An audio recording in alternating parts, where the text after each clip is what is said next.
C'est l'heure de la pépite parce qu'il est 8h moins 20. On accueille Julien Mielcarrec sur ce plateau. Julien, ce Bonjour matin, tu voulais nous montrer une campagne anti-mégots étonnante. Alors déjà, regardez ces affiches de films qui apparemment n'ont strictement rien à voir les uns avec les autres. Et pourtant, eh bien dans ces films, je vais vous dire quelque chose, les acteurs font n'importe quoi. Non seulement ils fument, mais en plus ils jettent leurs mégots. Et c'est là l'idée du gouvernement. Enfin, il y en a certains qui meurent surtout. Oui.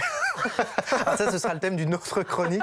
Cette fois, c'est bien, on va pouvoir réutiliser ces extraits de films. Alors là, c'est pour les mégots. C'est le gouvernement qui a compilé ces extraits. Regardez le tweet de Brune Poirson, la secrétaire d'État au ministère de la Transition écologique. Jim Carrey, un message pour vous, mais pas seulement. Regardez.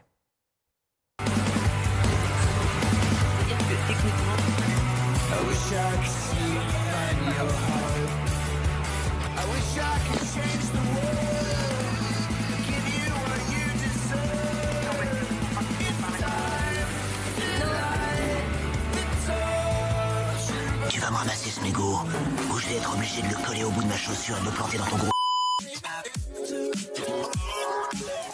Ah, Le c'est efficace. message est clair. Il me nique mon ozone. C'est la suite de la réplique de Jim Carrey dans ce film Food Irene dans les années 2000. Alors, ce qui est drôle, c'est que le gouvernement utilise ces extraits, évidemment, pour dénoncer le jet de mégots. Mais néanmoins, dans son communiqué, la ministre dit elle déplore que le cinéma ait justement banalisé ce jet de mégots dans de nombreuses scènes. Les chiffres sont impressionnants. Les mégots en France, 30 milliards de mégots jetés par an. C'est 25 000 tonnes.